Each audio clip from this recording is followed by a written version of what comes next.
wildlife researcher, and for 20 years I have tracked every known animal anomaly in the remote Rockies. But I never believed in Bigfoot. Then, 3 days into my research, that changed. I came to these Montana mountains for solitude, yet the silence was shattered by a sound no known animal should ever make.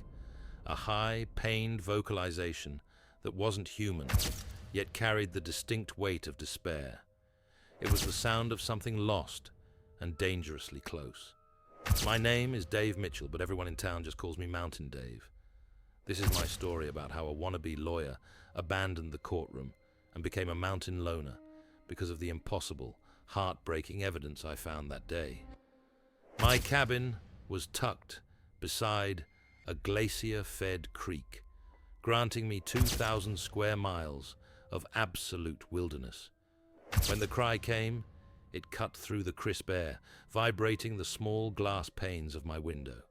It was pitched unnervingly between a screech and a cry, laced with an almost human fragility. My decades of recorded observation taught me to trust the anomaly. I moved with practiced slowness, securing my firearm and gathering my specialized trail camera.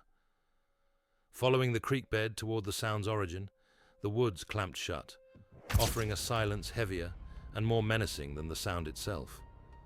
I knew, with certainty, that whatever had cried out was still here.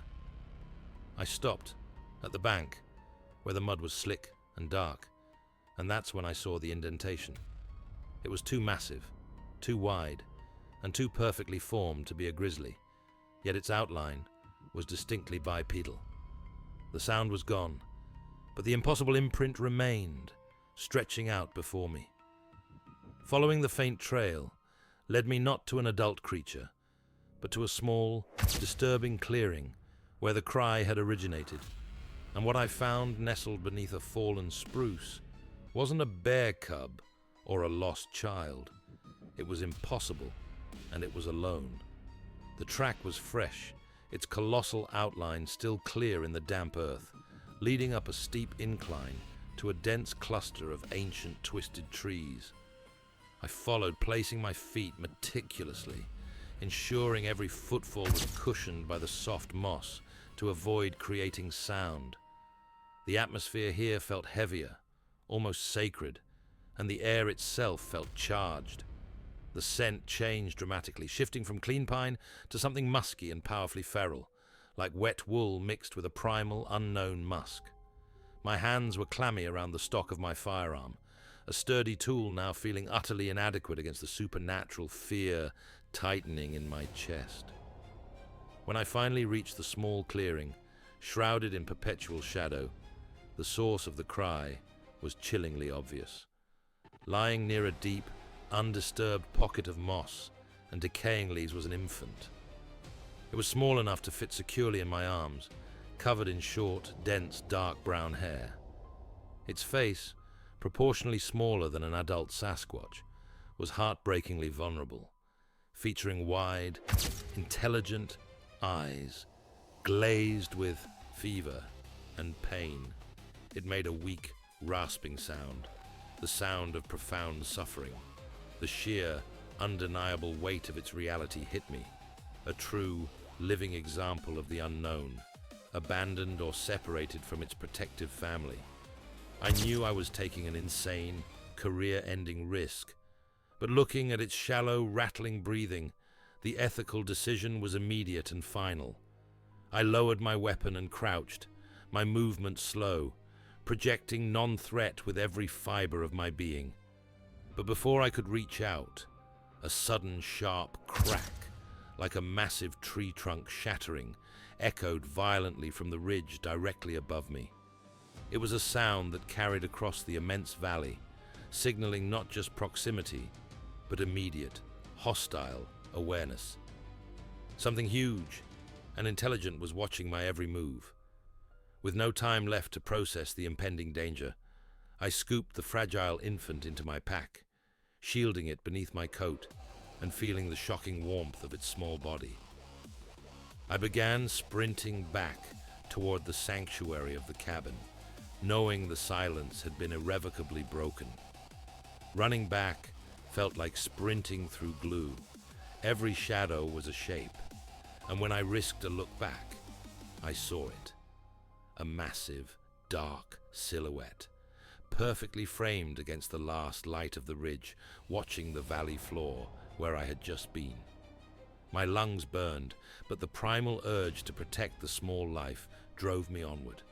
The silhouette, probably 8 or 9 feet tall, was motionless, a pillar of shadow absorbing the sunset, exhibiting the patience of a creature that knew the landscape intimately. Reaching the cabin felt like crossing a finish line into a prison. I shoved the small infant, which I mentally named Moss, into a makeshift nest of blankets and immediately secured the structure. Every window was latched, every curtain drawn, and a heavy wooden bar was placed across the main door.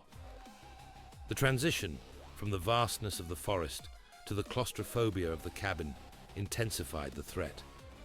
I was now trapped inside with the impossible.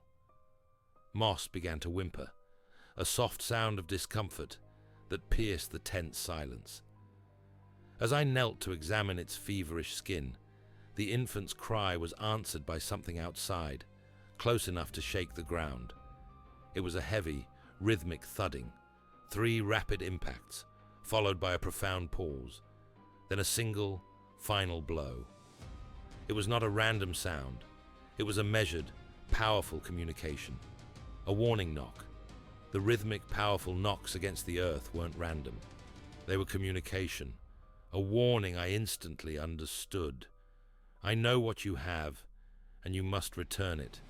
I was locked in a siege with an intelligence I couldn't comprehend. The distinct pattern, 3 sharp thuds, followed by the heavy, solitary final beat, was deliberate, a tactical signal. I watched Moss intently. The infant flinched, confirming a clear, learned response. The communication was personal, confirming the creature outside was indeed the parent. I risked lifting a curtain a fraction of an inch, scanning the dense perimeter.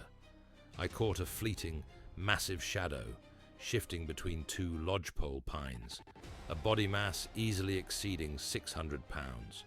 This creature was massive, cautious, and incredibly close. The urgency forced me to focus on logistics.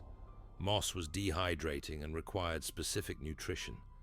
As I gathered supplies to create a substitute formula, the infant stirred, its wide, dark eyes fixed on the small, scratched window pane, and it lifted a fragile hand, pointing toward the blackness outside with unexpected clarity. I turned to the window.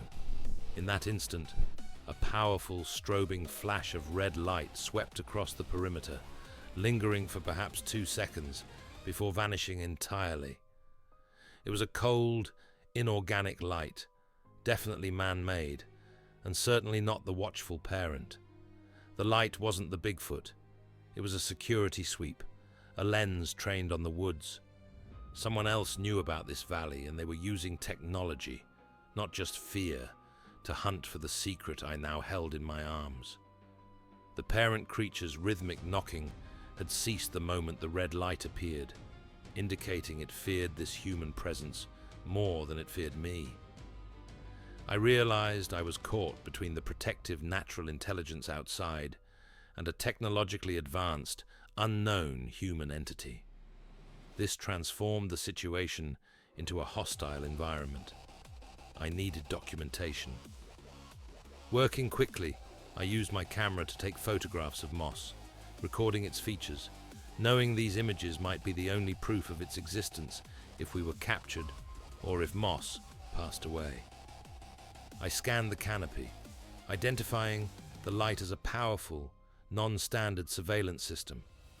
The danger was exponential. If the adult creature posed a physical threat, this new arrival posed a threat of complete exposure and exploitation. The light did not return.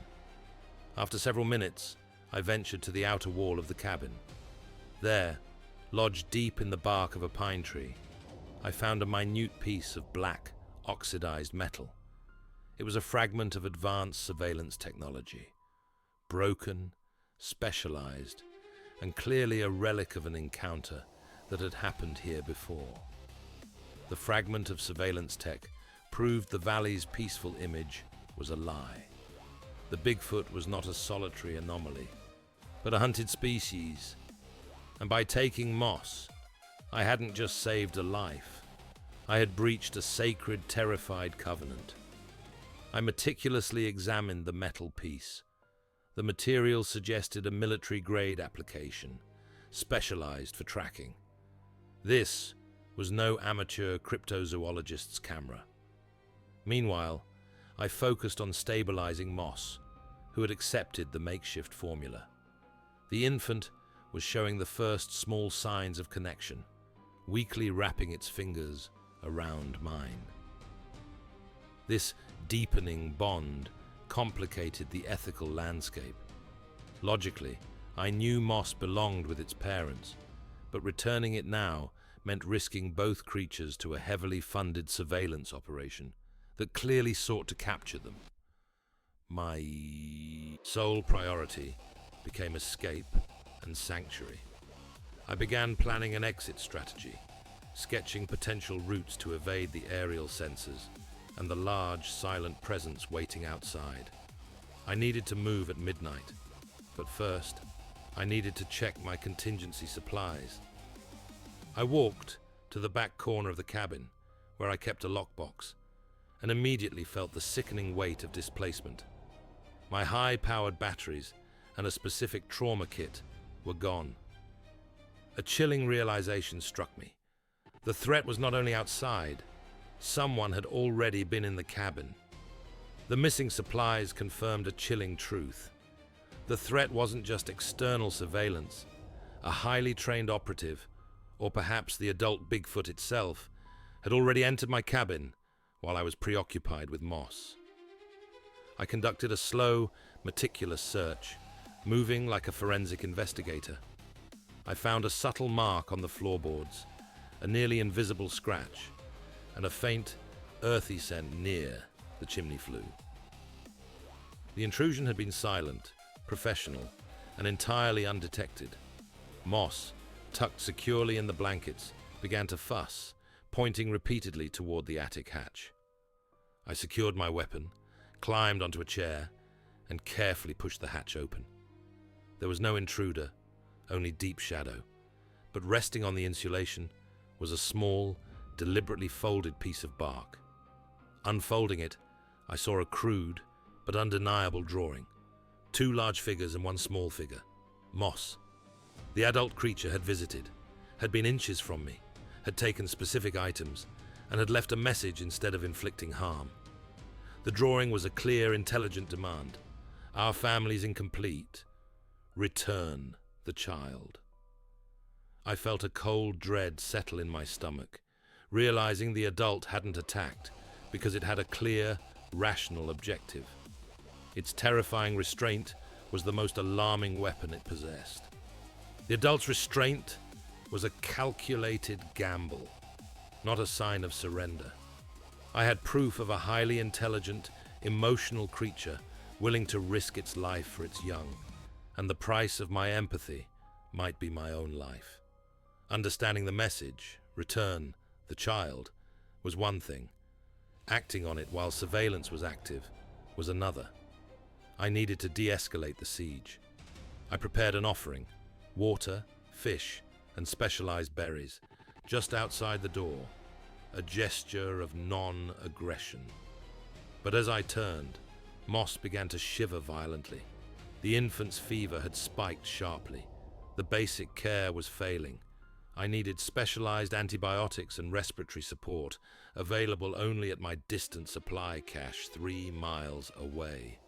The trip was pure folly, leaving Moss exposed and walking directly into the creature's observation zone.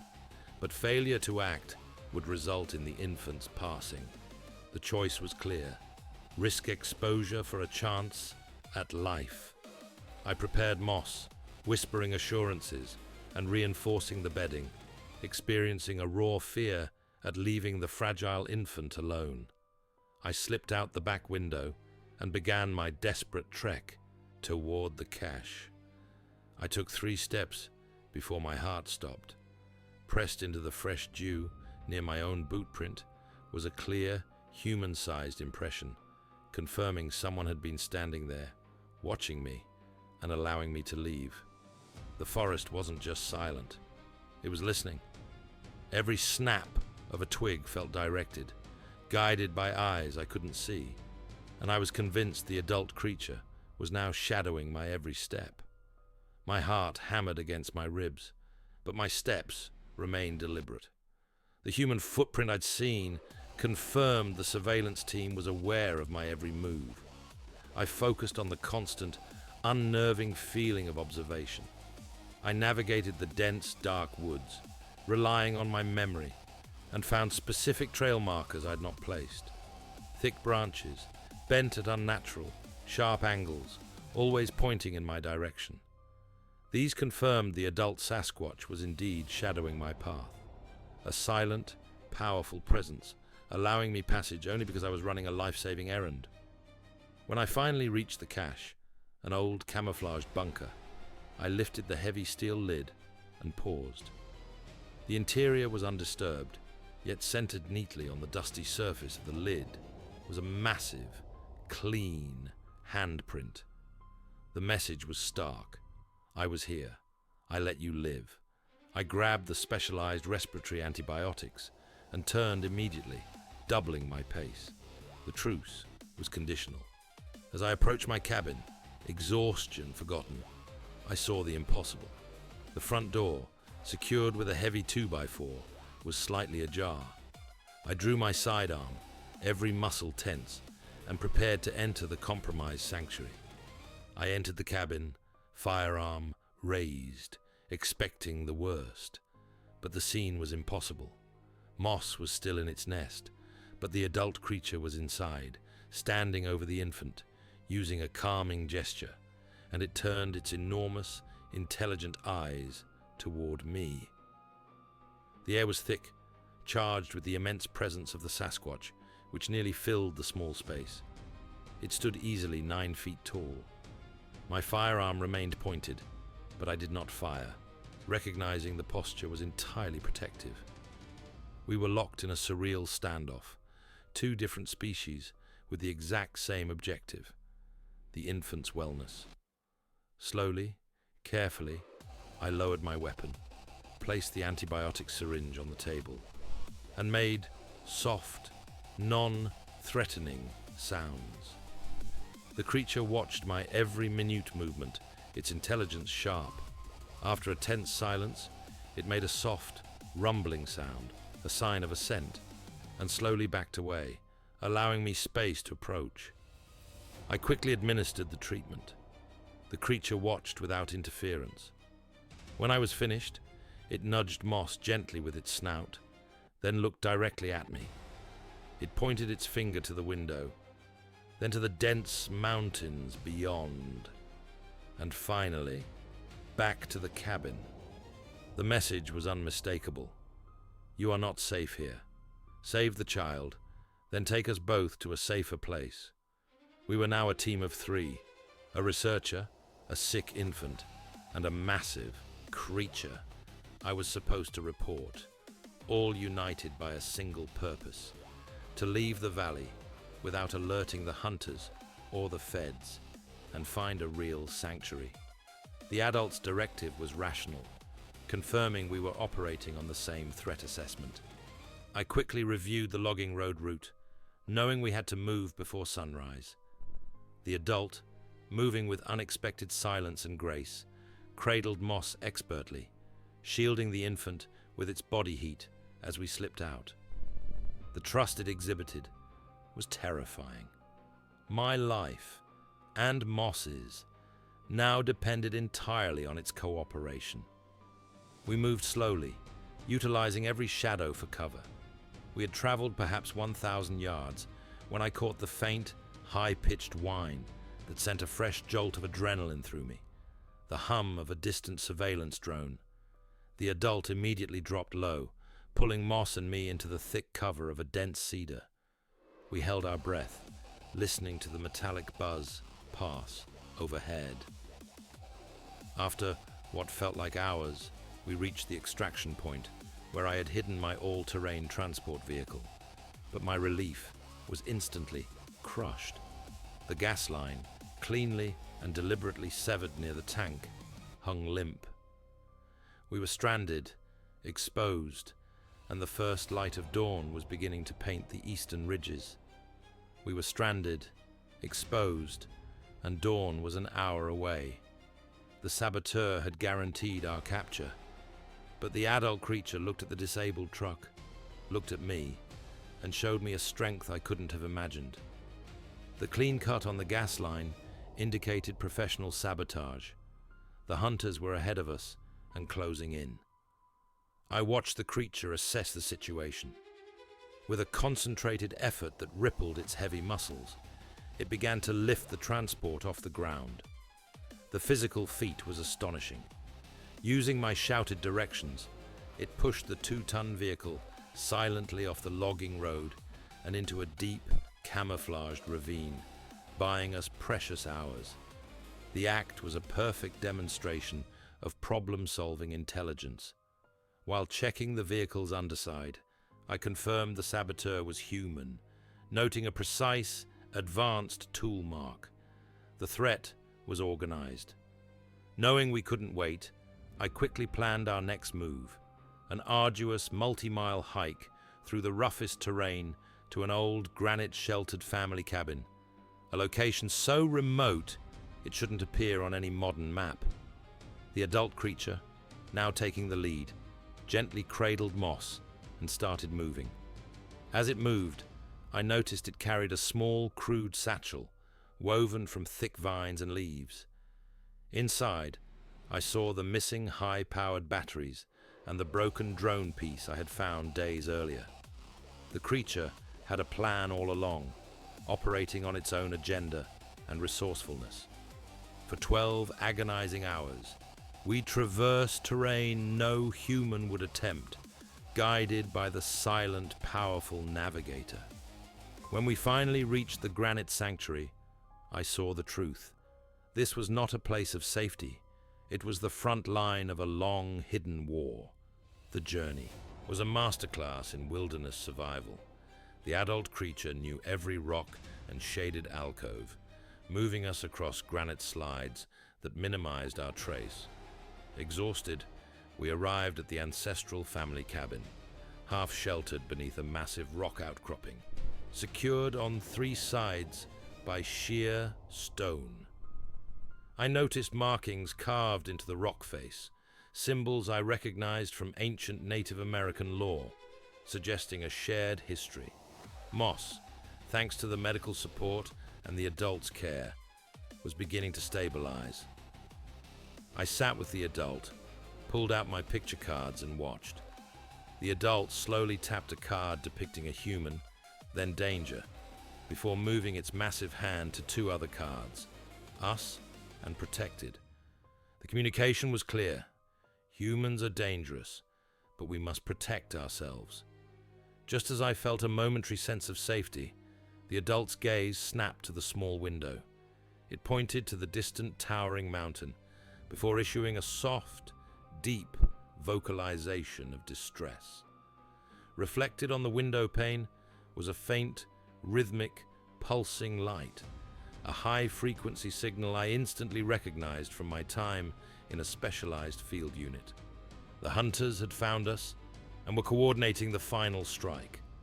The pulsing light was not a distress call.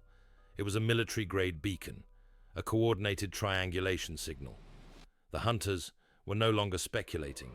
They were maneuvering, and the granite sanctuary was about to become a fortified target.